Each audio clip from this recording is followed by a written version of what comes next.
नमस्कार दोस्तों, मैं मुकेश कुशवाहा इन्फ्लक्स पर आपका स्वागत करता हूं। दोस्तों, क्या आपके दिमाग में भी ख्याल आता है कि जो लोग अमीर हैं वो इतने अमीर क्यों हैं और जो लोग गरीब हैं वो इतने गरीब क्यों हैं? क्या आप भी ऐसा सोचते हैं कि दुनिया इतनी अनफेयर क्यों है, इतना अन्याय क्यों है, इतना असमानता क्या क्यों है?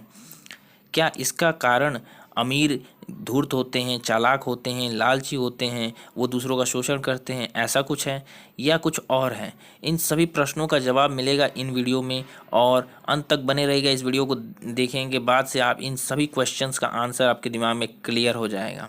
दोस्तों, 19वीं शताब्दी में विल्फ्रेडो परेटो नाम का एक अर्थशास्त्री, इकोनॉमिस्ट जिसे कहा जाता है, वो भी इसी क्वेश्चंस के आंसर ढूंढना चाहता था कि क्यों ऐसा होता है। क्योंकि उस समय में उस देश में भी, वहाँ भी आसपास, यूरोप के आसपास सभी देशों में बहुत ही असमानता थी। जो अमीर थे वो बहुत ही अमीर थे और जो गरीब थे वो बहुत खाने के लाले पड़े हुए थे। तो उसने भी इस प्रश्न का उत्तर जानना चाहा, क्योंकि वो खुद ही इकोनॉमिस्ट थे, मतलब कि अर्थशास्त्री यही सब चीज़ों में खोज करते रहते हैं, है ना। तो उन्होंने जब उनको खोज किए और उन्हें जो पता चला, उसको जान करके वो खुद शौक हो जाएंगे और आप भी शौक हो जाएंगे।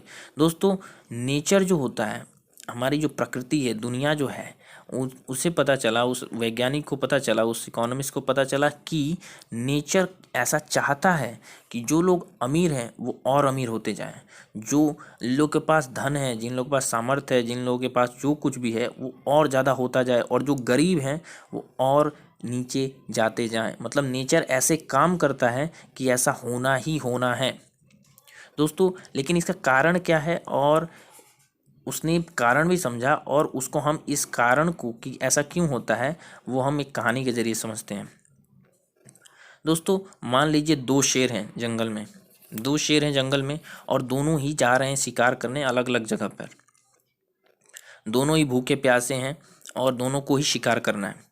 दोनों को एक एक हिरन दिखा और दोनों ने अटैक किया दूसरों पे।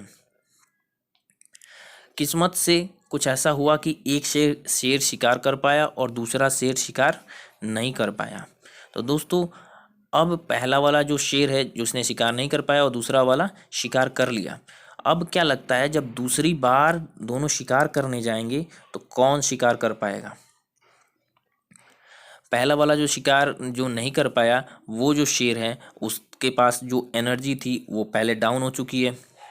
एनर्जी डाउन हो चुकी है। उसका जो है कि एक जो आशा था, या फिर जो अब नेगेटिव थॉट, यानी अब निराशावादी, थोड़ा सा निराश हो गया है, और उसका मेंटलिटी भी निराशा से भर चुका है कि खाना नहीं मिल रहा है, या वो, और फिर वो कमज़ोर भी हो चुका है, थक हार भी चुका है। तो अगली बार भी अगर वो शिकार करने जाएगा तो उसके जीतने का जो चांस है कि वो शिकार कर पाएगा, उसका चांस भी कम हो गया। लेकिन जो दूसरा शेर था जिसने शिकार कर लिया था, वो उस हिरन को खाएगा और उससे और ज़्यादा ऊर्जावान हो जाएगा, और ज़्यादा एनर्जेटिक हो जाएगा, और उससे उसके दिमाग भी अच्छा से चलेगा और शरीर भी अच्छे से चलेगा। और फिर क्या होगा कि वो और अगली बार जब शिकार करने जाएगा तो उसके जीतने का और शिकार करने का चांस भी बढ़ जाता है। तो अगली बार अगर दोनों शेर अगर जाते हैं जंगल में शिकार करने, तो वही शेर शिकार कर पाएगा जिसने पिछले बार भी किया था। मतलब चांस तो ज़्यादा है कि जिसने की पहले कर लिया है वही करेगा। तो नेचर ऐसा बना हुआ है दोस्तों। तो उन्होंने, विल्फ्रेडो परेटो ने कहा कि नेचर ऐसा है ही, दुनिया ऐसा है ही कि जिन लोगों को जीत जाते हैं एक बार, उनके जीतने की प्रोबेबिलिटी और आगे बढ़ने की प्रोबेबिलिटी और ज़्यादा बढ़ जाती है। यानी जो संभावना होती है वो बढ़ती रहती है। जिसकी पीछे ने जो पीछे जीता है, जो जीत चुका है, उसी की प्रोबेबिलिटी बढ़ती है आगे जीतने की। और जो हार जाता है पहली बार या दूसरी बार, जब भी हारता है तो उसके जीतने की प्रोबेबिलिटी घट जाती है और हारने की प्रोबेबिलिटी बढ़ जाती है। यानी हारने की संभावना बढ़ जाती है और जीतने की संभावना घट जाती है। इसके वजह से जो आदमी जो है, हमारा जो समाज है, जिनके पास थोड़ा धन है वो और ज़्यादा धन इकट्ठा करते चले जाते हैं, क्योंकि धन इकट्ठा करने के उनकी प्रोबेबिलिटी और ज़्यादा बढ़ जाती है।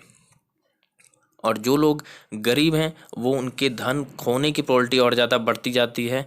और इसके वजह से क्या हो जाता है, एक बहुत ही असमानता पैदा हो जाता है समाज में। आप ग्राफ देख पा रहे होंगे दोस्तों। उसी तरह से एक और कहानी देखिए, जैसे आप हैं और आपके दोस्त हैं। दोनों के पास 1 लाख रुपए हैं और दोनों जा रहे हैं इन्वेस्टमेंट करने या कुछ और करने या किस तरह का बिजनेस शुरू करने, कोई नौकरी करने। और उसमें आप जो हैं, आप अपने पैसे लगाते हैं, आपके दोस्त भी पैसे लगाते हैं और आपका दोस्त जो है वो सक्सेसफुल हो जाता है, आप नहीं सक्सेसफुल होते हैं। तो क्या लगता है दोस्तों कि आने वाले समय में थोड़े दिन बाद, 1 साल बाद, 2 साल बाद कौन ज़्यादा सक्सेसफुल होगा?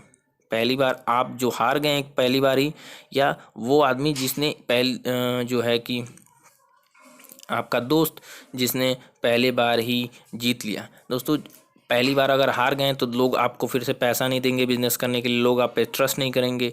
और आपके दोस्त जो पहली बार जीत गया उस पे ही लोग ट्रस्ट करेंगे, उसी को पैसा देंगे लगा बिजनेस करने के लिए, बैंक्स उसी को लोन देगा और इस तरह की चीज़ें होंगी आसपास। और इसके वजह से जो पहली बार जीत गया वो और आगे बढ़ेगा और जो पहली बार हार गया वो और पीछे चलता जाएगा। दोस्तों, इसी के वजह से सोसाइटी में इतना अनफेयर और अनजस्टिस जिसे आप कहते हैं वो होता जाता है और जो गैप है वो ऊपर होते जाता है, अमीर और गरीब के बीच में इतनी असमानता होती जाती है।